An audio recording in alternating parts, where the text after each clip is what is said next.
mau lewat, maka di situ letak nyerinya. Kenapa? Karena ada air yang mau lewat, sedangkan ada yang menyumbat. Dan bedanya dengan saluran atau pipa, pipa kan tidak mengompah. Oke, dia menyalurkan saja air, begitu tersumbat, ya sudah. Tapi kalau di dalam tubuh, mekanismenya ada pompa secara fisiologis. Jadi ketika ada yang menyumbat, maka itu otomatis saluran itu berusaha menerobos sumbatan itu. Nah, disitulah timbul nyeri. Bisa juga terjadi kolesistitis akut sampai kronik atau kolangitis, infeksi. Ini infeksi salurannya, ini infeksi kantong empedu. Kolelitiasis, kuadran nyerinya itu di kuadran kanan atas, ini kan diagnosis mandinya ya. Kolelitiasis itu batunya dia di kantong empedu. Nyerinya di kuadran kanan atas, secara memang letaknya di kanan atas. Jadi kalau sudah mulai ada nyeri kolik di kanan atas, nah hati-hati kolelitiasis. Kadang menjalar ke daerah punggung kanan, belakang. Nah ini tentu karena obstruksi batu di ductus cysticus. Oke, biasanya dipengaruhi makanan berlemak, diperkilan dengan perubahan posisi suhu. Biasanya tidak ada demam, fungsi hati normal kecuali disertai infeksi. Karena kan dia tidak menyumbat saluran secara menyeluruh. Jadi batunya di kantong empedu atau lompat di cysticus. Nyeri perut kuadran, ini kolesistitis. Kalau tadi kolelitiasis, ini kolesistitis, infeksi. Nah, bakterinya masuk di situ. Demam, bedanya ini ada demam. Kalau tadi tidak ada demam. Nyeri menjalar ke skapula kanan, bisa selama 60 menit tanpa jeda. Nyeri semakin bertambah tiap kali menarik nafas. Nah, ada mual, ada muntah, kehilangan nafsu makan. Oke. Kalau mual, muntah, anoreksia, kehilangan nafsu makan itu gejala umum pada saluran cernaan. Nah ini ada batu di sini. Nah, ini kalau foto pola suplemen. Tapi ini agak jarang kita bisa dapat foto yang sebagus ini ya, karena ini kalau foto kayak begini ini artinya pasiennya puasa ini, karena tidak kelihatan usus. Biasanya pasti kelihatan feses di sini, bayangan-bayangan feses di seluruh usus. Tapi ini kosong, artinya ini biasanya pasiennya puasa. Sampai bersih begini batunya yang kelihatan. Nah, kalau ini USG, ini kantong empedu. Nah, ini ada bayangan batu. Oke. Apa pemeriksaan yang paling bagus? Tentu CT scan. CT scan dalam keadaan khusus, CT scan perlu digunakan untuk mendeteksi adanya komplikasi akibat batu. Sebenarnya sudah USG pun sudah kelihatan seperti ini. Kalau foto polos abdomen, saya tidak bisa terlalu ini ya. Karena foto polos yang kayak begini tuh, saya pribadi secara pengalaman jarang sekali bisa dapatkan. Oke? Jarang sekali bisa dapatkan foto polos yang kayak gitu. Tapi di USG itu sudah bisa kelihatan ini batu. Kalau di USG itu yang kelihatan itu batu di kantong empedu. Oke?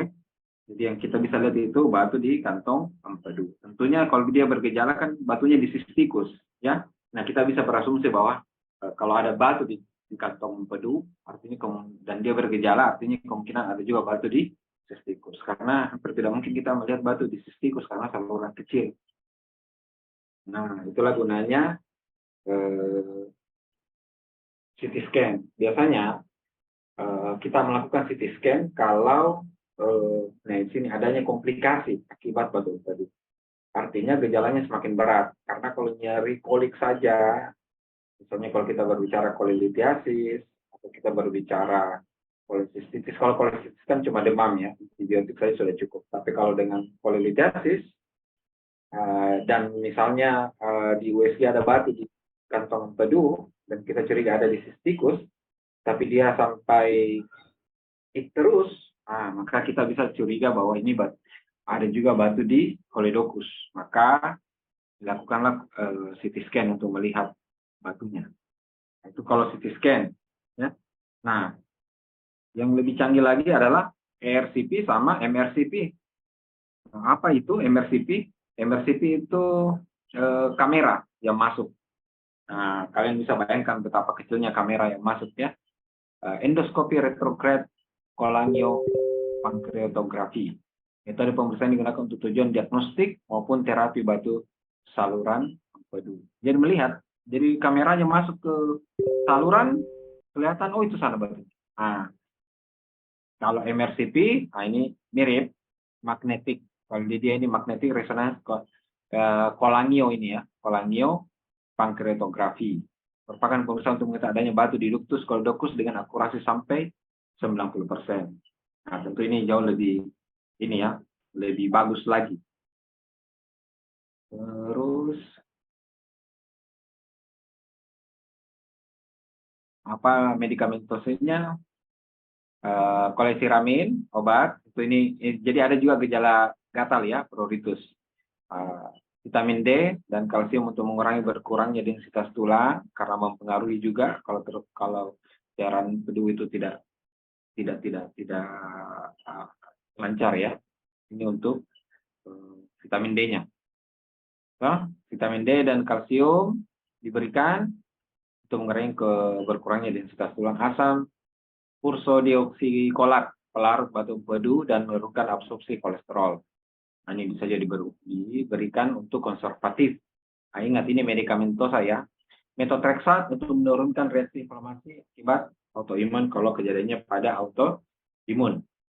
Apa non medikamentosanya? Nah, ini yang kebanyakan adalah misalnya kalau kita berbicara ERCP itu wilayah dari sementara ini lebih banyak dikerjakan oleh penyakit dalam sama radiologi. Sedangkan koledokolitotomi atau open cholecystectomy, nah itu operasi besar. Jadi kantong empedunya diangkat, kantong empedunya diangkat serta batunya.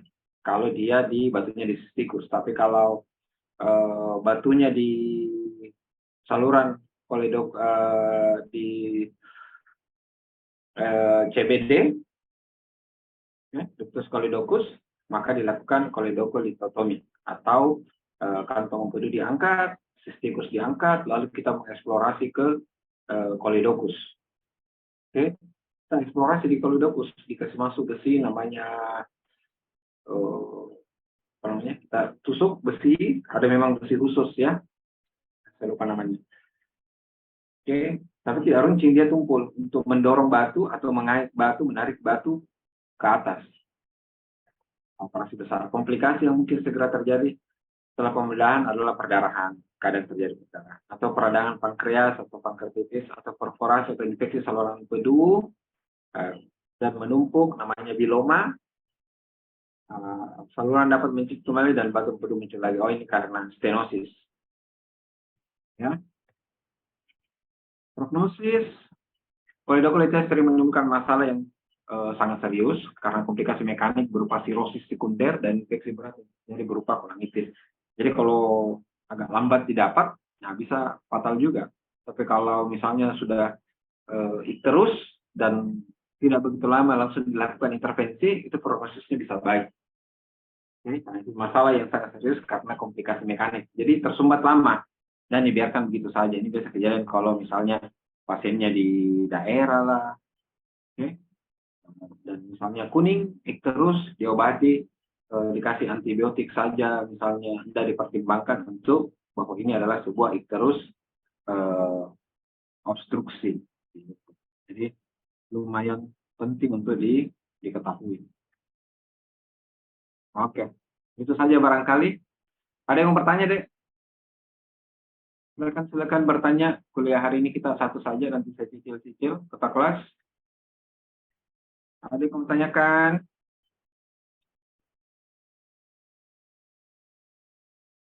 Atau ada yang mau bertanya tentang kuliah saya yang pertama? Kuliah saya kalau tidak salah yang pertama apa ya? APP kalau tidak salah ya. Ada yang mau bertanya deh soal itu? Silakan kalau ada yang mau bertanya.